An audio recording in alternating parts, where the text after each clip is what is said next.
ಏನಾಯ್ತು ಮಾಮ? ನೀವೇನು ಹೇಳ್ತಿಲ್ಲ? ಏನ್ ಮಾತಾಡ್ಬೇಕಪ್ಪ? ಎಷ್ಟೇ ಮಾತಾಡಿದ್ರು ಎಲ್ಲ ಸುತ್ತಿ ಸುತ್ತಿ ಮಳೆಯ ವಿಷಯಕ್ಕೆ ಬರುತ್ತೆ.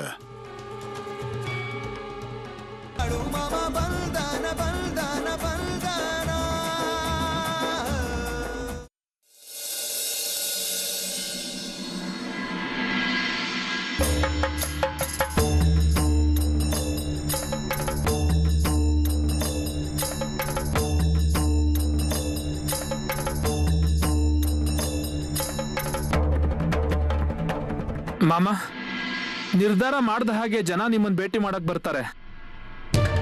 ಅದೇನು ಅಂತ ಎಲ್ಲಾನು ವಿಚಾರಿಸ್ತಾರೆ. ಹೌದು ಮಾಮ, ನಾವು ಕೂಡ ಅಲ್ಲಿ ಹೋಗಿ ಬಂದ್ವಿ. ಎಲ್ಲ ಜನ ತುಂಬಾ ಆಸೆ ಇಟ್ಕೊಂಡಿದ್ದಾರೆ.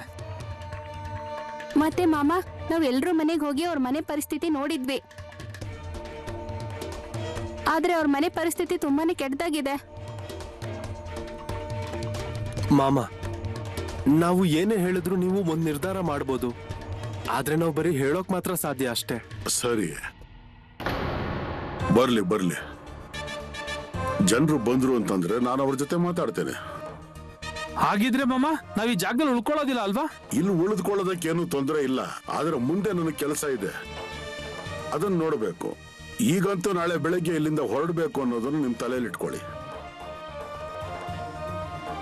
ಹಾಗೆ ಕುರಿಗಳ ಕಡೆ ಗಮನ ಕೊಡಿ ಸ್ವಲ್ಪ. ಜಾನುವಾರುಗಳು ಸರಿಯಾದ ಜಾಗದಲ್ಲಿ ಇದೆ ಅಲ್ಲ? ಹೌದು ಮಾಮ, ಆದ್ರೆ ಜಾನುವಾರುಗಳಿಗೆ ನೀರೇ ಇಲ್ಲ. ಏನ್ ಮಾಡ್ಬೇಕು ಅಂತಾನೆ ಗೊತ್ತಾಗ್ತಿಲ್ಲ ನೋಡಿ. ಹಾ, ಮತ್ ಇಷ್ಟೊತ್ತು ನೀವೇನ್ ಮಾಡ್ತಾ ಇದ್ರಿ? ನೀವೀಗ ಹೇಳ್ತಾ ಇದ್ದೀರಲ್ಲ. ಅದು ಹಾಗಲ್ಲ ಮಾಮ, ನಾವು ಎಲ್ಲ ಕಡೆ ನೀರು ಹುಡುಕಿದ್ವಿ, ಆದ್ರೆ ಎಲ್ಲೂ ಸಿಗ್ಲಿಲ್ಲ ಮಾಮ. ಅದೆಲ್ಲ ನನಗ್ ಗೊತ್ತಿಲ್ಲ. ಈಗಲೇ ಆ ಬಿಂದಿಗೆಗಳನ್ನೆಲ್ಲ ತಗೊಳ್ಳಿ, ಮತ್ತೆ ಹೊರಡಿ. ಎಲ್ಲಿ ನೀರ್ ಸಿಗುತ್ತೋ ಅಲ್ಲಿಂದ ನೀರ್ ತಗೊಂಡ್ ಬನ್ನಿ, ಮತ್ತೆ ಜಾನುವಾರುಗಳಿಗೆ ನೀರ್ ಕುಡಿಸಿ. ಆಯ್ತು ಮಾಮ. ಮತ್ತೆ ಹೇಳಬೇಡಿ ನೀರ್ ಸಿಗ್ಲಿಲ್ಲ ಅಂತ. ಅದೇನು ಮಾಡ್ತೀರೋ ಏನೋ. ಏ ದತ್ತು, ಎಲ್ಲ ಸಾಮಗ್ರಿಗಳನ್ನ ಏನು ಬಿಚ್ಚಕ್ ಹೋಗ್ಬೇಡಿ. ಕೆಲಸ ಆಗ್ತಿದ್ದಂಗೆ ಕಂಬಳಿ ಹಾಸ್ಕೊಂಡು ಎಲ್ರು ಮಲ್ಕೊಂಬಿಡಿ. ಮಾಮ, ನಾನು ಅವ್ರನ್ನ ಕೇಳ್ತೀನಿ ನೀರ್ ಎಲ್ಲಿ ಸಿಗುತ್ತೆ ಅಂತ.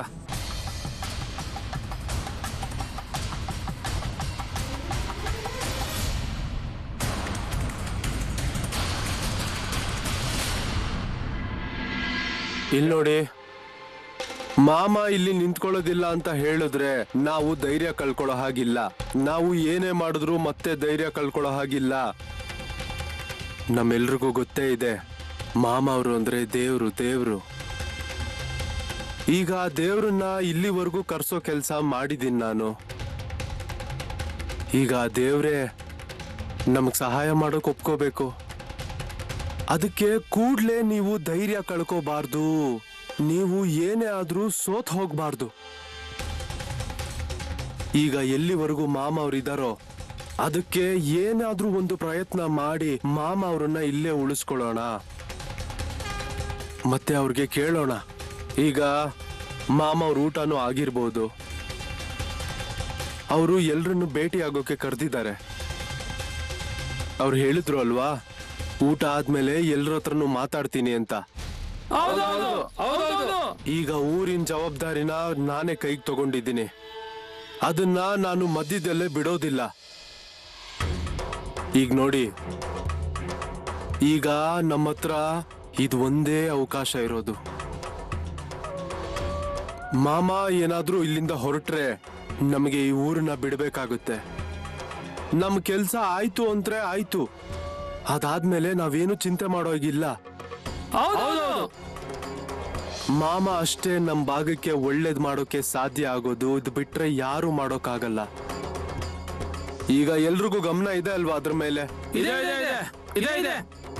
ನಡೀರಿ, ನಾವು ಮಾಮ ಅವ್ರನ್ನ ಭೇಟಿ ಮಾಡೋಕ್ ಹೋಗೋಣ. ನಡೀರಿ.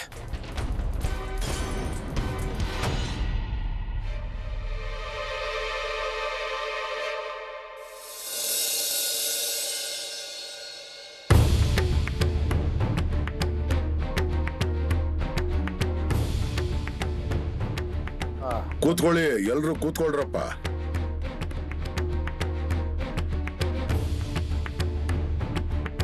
ಮಾಮ, ಊರಿನವ್ರು ಎಲ್ರದ್ದು ಆಸೆ ಇದೆ. ನೀವಿನ್ನೂ ಒಂದು ದಿನ ಇಲ್ಲೇ ಉಳ್ಕೊಳ್ಳಿ ಅಂತ. ಅಬ್ಬಾ, ನಿಮ್ಮ ಹೇಳಿಕೆ ಅನ್ನೋದನ್ನ ನೀವು ಒಂದ್ಸಲ ನನಗೆ ಹೇಳಿದಾಗಿದೆ ಅಲ್ಲ. ಎಲ್ರಿಗೂ ಕೋರಿಕೆಗಳಿವೆ ಮಾಮ. ನೀವು ತುಂಬಾ ಸುಸ್ತಾಗಿ ಬಂದಿದ್ದೀರಾ. ರಾತ್ರಿ ಹೊತ್ತಲ್ಲಿ ನಿಮ್ಮನ್ನ ಹೇಗೆ ಕೇಳೋದು ಅಂತ ಜನರು ಹೇಳ್ತಿದ್ದಾರೆ. ಒಂದು ಸರ್ತಿ ಎಲ್ಲ ಕೋರಿಕೆಗಳನ್ನ ನಿಮ್ಮ ಪಾದಕ್ಕೆ ಅರ್ಪಿಸಿದ್ರೆ ಆಮೇಲೆ ನೀವು ಹೊರಟರು ಪರವಾಗಿಲ್ಲ ಮಾಮ. ಅಬ್ಬಾ, ನೀನ್ ಹೇಳಿದೆ ಅಂತ ನಾನು ಇಲ್ಲಿಗೆ ಬಂದೆ. ನಾನು ಹಾಗೆ ತಿರುಗಿ ಹೋಗೋವನಿದ್ದೆ. ಹಾಗೆ ಒಂದಿನ ಇಲ್ಲೇ ಉಳ್ಕೊಂಡೆ. ಮತ್ತೆ ಕೋರಿಕೆ ಅಂತ ಹೇಳ್ತಿದ್ದೀಯ. ನಾಳೆ ಏನಾದ್ರೂ ನಾನು ಇವರ ಕೋರಿಕೆಗಳನ್ನ ಕೇಳ್ತಾ ಇದ್ರೆ ಒಂದಿನ ಪೂರ್ತಿ ಬೇಕಾಗುತ್ತೆ.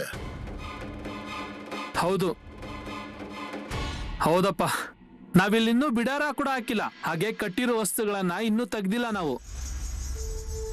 ಅಣ್ಣ, ನಮಗ್ ಮುಂದೆ ಹೋಗೋದಿದೆ. ಇಲ್ಲಿ ನೀರಿನ ಒಂದ್ ಹನಿನೂ ಕೂಡ ಇಲ್ಲ. ಕುರಿಗಳಿಗೆ, ಜಾನುವಾರುಗಳಿಗೆ ಹೇಗ್ ನೀರ್ ಕುಡಿಸ್ಬೇಕು ಅಂತಾನೆ ಗೊತ್ತಾಗ್ತಾ ಇಲ್ಲ. ಹೌದು, ನೀವ್ ಹೇಳ್ತಿರೋದ್ ನಿಜ. ಆದ್ರೆ ನಾವು ಕೂಡ ದಿನ ಹೀಗೆ ಕಳೀತಾ ಇದೀವಿ ಅನ್ನೋದು ಅಷ್ಟೇ ಸತ್ಯ. ಅದ್ ಹೇಗೆ ಅಂದ್ರೆ, ನಾವು ಊರಿಗೆ ಬರ್ತಾ ಇಲ್ಲಿ ಎಲ್ಲ ನೋಡಿದೀವಿ. ಸಾಕಷ್ಟು ಜನ ಊರು ಬಿಟ್ಟು ಹೊರಟಿದ್ರು. ನಿಮ್ ತೊಂದರೆಗಳು ಏನು ಅಂತ ನನಗ್ ಗೊತ್ತಾಗ್ತಿದೆ. ನಿಮಗ್ ಬಂದಿರೋ ಸಂಕಟ ಏನು ಸಣ್ಣದಲ್ಲ. ಇದು ಮಹಾ ಸಂಕಟ. ಅದು ಹಾಗೆ ಸುಮ್ಮನೆ ಬಂದಿಲ್ಲ. ಇದಕ್ಕೆ ಕಾರಣ ಇಂದ್ರದೇವನ ಕೋಪ.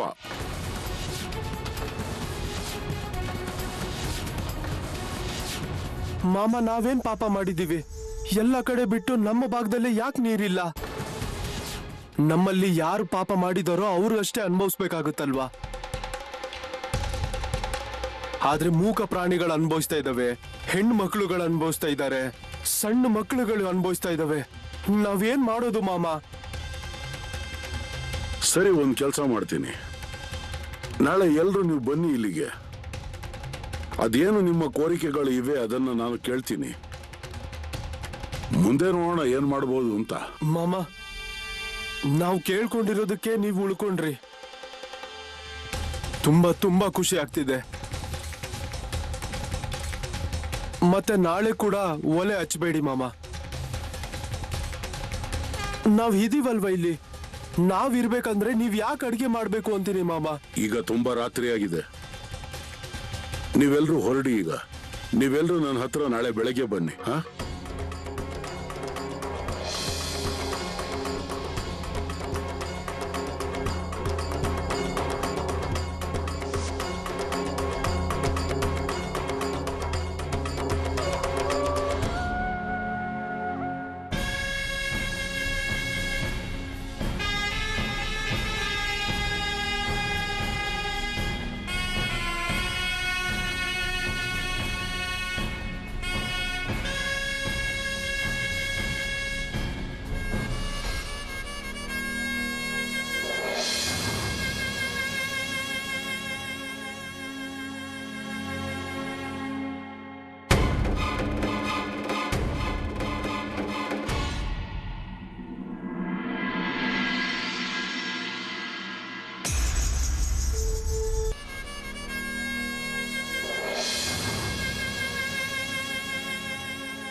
ಮಾಮ, ನೀವಿಲ್ಲಿ ಇರೋದು ಒಳ್ಳೇದಾಯ್ತು.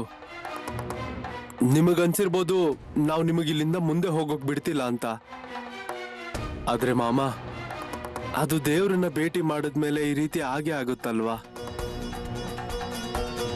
ನಾವು ನಿಮ್ಮ ದಾರಿನ ತುಂಬಾ ಕಾದಿದೀವಿ. ಮತ್ತೆ ನೀವು ಇಲ್ಲಿಗೆ ಬಂದ್ಮೇಲೆ, ನಾವು ನಿಮ್ಮನ್ನ ಭೇಟಿ ಆದ್ಮೇಲೆ ನಿಮ್ಮನ್ನ ಬಿಡೋಕ್ ಆಗ್ತಿಲ್ಲ ಮಾಮ.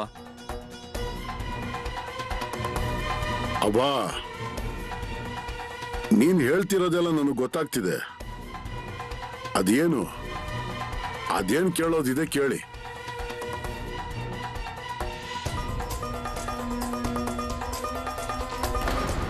ಮಾಮ, ನನ್ ಕೊಟ್ಟಿಗೆಯಲ್ಲಿ 10-15 ಹಸುಗಳಿದ್ವು. ಆದ್ರೆ ಒಂದೊಂದಾಗಿ ಎಲ್ಲವೂ ಸಾಯ್ತಾ ಇದಾವೆ. ಹೊಟ್ಟೋದ್ವು. ಅದ್ ಹೇಗ್ ಹೊಟ್ಟೋದ್ವು? ನೀನೇ ಕೆಲವನ್ನು ಮಾರಿದೀಯ ಅಲ್ವಾ? ಆದ್ರೆ ಮಾಮ, ಅವುಗಳನ್ನ ಪೋಷಣೆ ಮಾಡೋದಾದ್ರೂ ಹೇಗೆ? ಎಲ್ಲಿವರೆಗೂ ಬೆಳೆ ಇತ್ತು ಅವಾಗ ಚೆನ್ನಾಗಿ ನೋಡ್ಕೊಂಡೆ.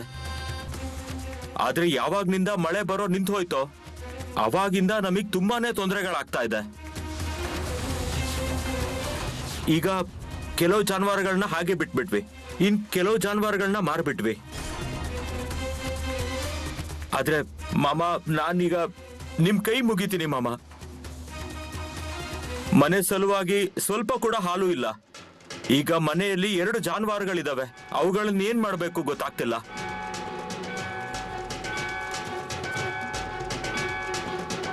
ಏನಾಯ್ತು ಮಾಮ? ನೀವೇನು ಹೇಳ್ತಿಲ್ಲ? ಏನ್ ಮಾತಾಡ್ಬೇಕಪ್ಪ? ಎಷ್ಟೇ ಮಾತಾಡಿದ್ರು ಎಲ್ಲ ಸುತ್ತಿ ಸುತ್ತಿ ಮಳೆಯ ವಿಷಯಕ್ಕೆ ಬರುತ್ತೆ. ಮಾಮ, ಈಗ ಹಾಗೆ ಹೀಗೆ ಮಾಡಿ ದನಗಳಿಗೆ ಒಣ ಹುಲ್ ಕೊಡ್ತಾ ಇದ್ದೀನಿ. ಆದ್ರೆ ಹಸು ಒಂದೇ ಸಲ ಹಾಲು ಕೊಡೋದನ್ನೇ ನಿಲ್ಸ್ಬಿಡುತ್ತೆ. ನೋಡೋಣ ಹಸು ಹಾಲು ಕೊಡೋದು ಹೇಗೆ ನಿಲ್ಲಿಸ್ತು ಅಂತ. ಅದ್ ಹೇಗೆ ನಿಲ್ಲಿಸ್ಬಿಡುತ್ತೆ ಆ ತರ? ನಡೀರಿ.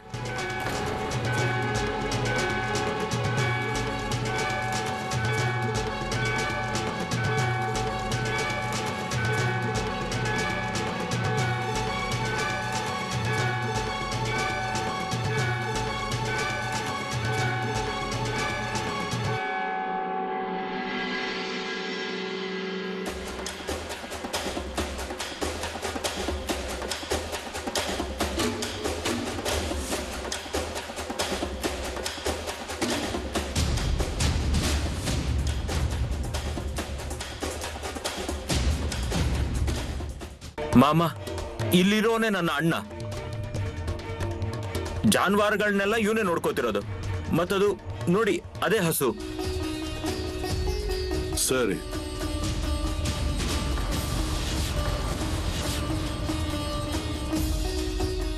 ಅರೆ ಮಾಮ, ನೋಡಿ ಒಂಚೂರು ಹಾಲು ಕೊಡಲ್ಲ. ಅದ್ ಹೇಗ್ ಹಾಲು ಕೊಡೋದಿಲ್ಲ? ಒಂದ್ ಕೆಲಸ ಮಾಡಿ, ಒಂದ್ ಗಡಿಗೆ ತಗೊಂಡು ಬನ್ನಿ, ಮತ್ತೆ ಹಾಲು ಕರೆಯಕ್ ಶುರು ಮಾಡಿ.